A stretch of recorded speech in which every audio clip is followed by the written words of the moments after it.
Welcome to Living Beyond the Invisible, a walk with Heather. I'm Heather Perrin, and this is the space where we will pull back the curtain on life with invisible disabilities.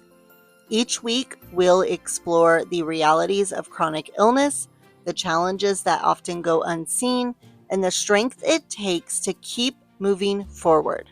Whether you're living with an invisible disability yourself, supporting someone who is, or just wanting to understand more, you're in the right place. Let's take this walk together.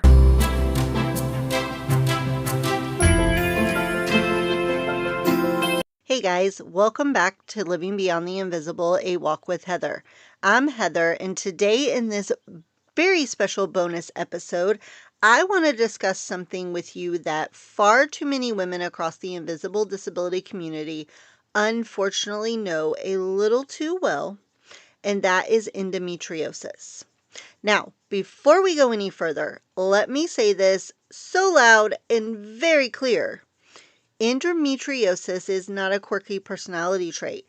It's not a cute little period problem. And it's definitely not something to fake online for sympathy points or engagement.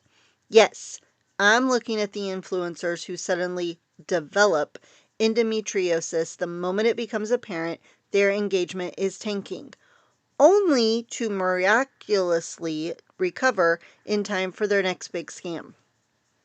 Meanwhile, women who truly suffer from it are doubled over in pain, missing work, losing fertility, and fighting for years just to get a diagnosis.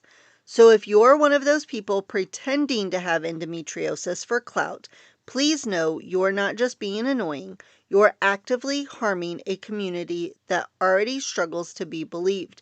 And trust me, we don't need any more barriers to care than we already have. So knock it off. Endometriosis is a chronic inflammatory disease where tissues similar, not identical, but similar to endometrium grows outside the uterus. That tissue can implant on the ovaries, fallopian tubes, bladder, bowel, diaphragm, and in extremely rare cases, even the lungs. Here's the kicker. This tissue responds to hormones just like the lining of the uterus does. But because it's growing in places it shouldn't, there's nowhere for that blood and inflammation to go. So it builds up, causing lesions, adhesions, cysts, and scarring that can literally glue organs together. This isn't bad cramps. This is a full body inflammatory condition that researchers now classify as systemic, not just reproductive. Studies show that endometriosis lesions contain nerve fibers and produce inflammatory cytokines. I don't know if I'm saying that right, but I think I'm right. There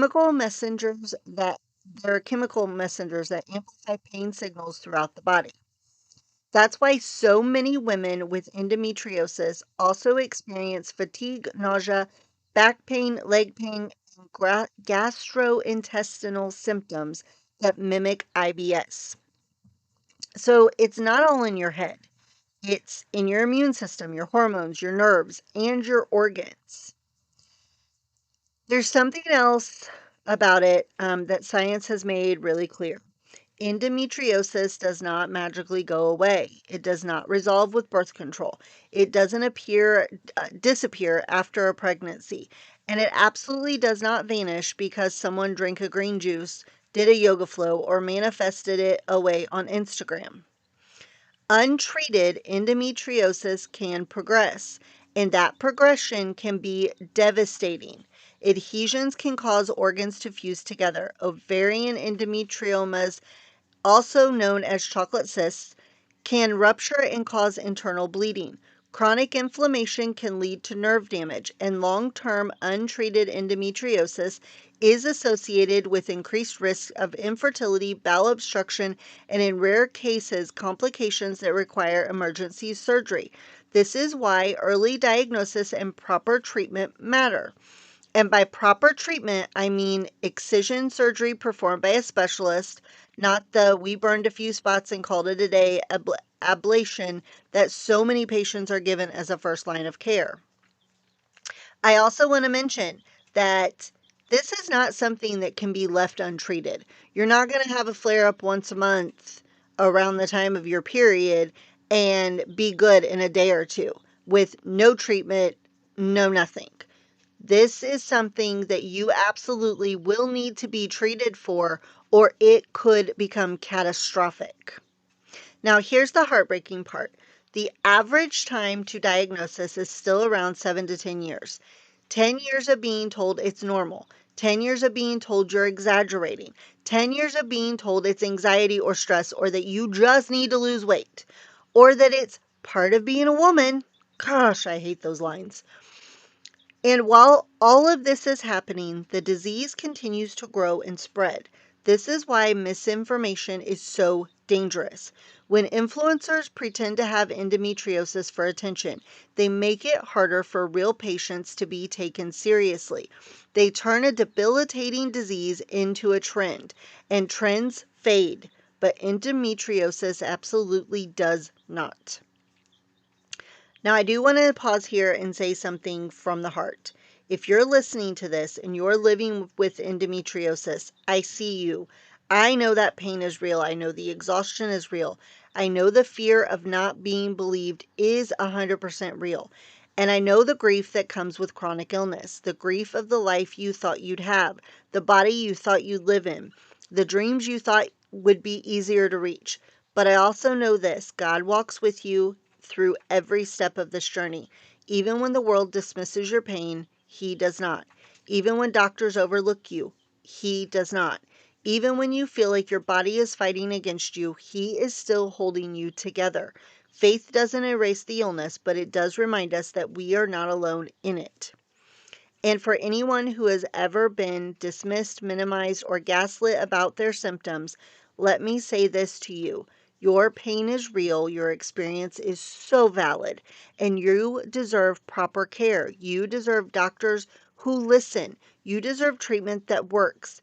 And you deserve a life that isn't defined by pain. You also deserve a community that supports you, not one that uses your illness as a trend. Endometriosis is a serious, complex, inflammatory disease that requires real medical care, real research, and real advocacy. And the more we speak up, the more we push back against misinformation, the more we educate, the more we share our stories, the harder it becomes for anyone to dismiss this condition as just bad periods. The truth is powerful, science is powerful, and your voice is powerful. So to the people living with endometriosis, keep advocating, keep fighting, keep pushing for answers, and know that you are not invisible even when the world tries to make you feel that way. And to the people faking endometriosis online for attention, especially one influencer that pulls it every time her engagement starts tanking, maybe try a hobby. Crochet is nice, baking is fun, but leave a chronic illness out of your content strategy and get a life.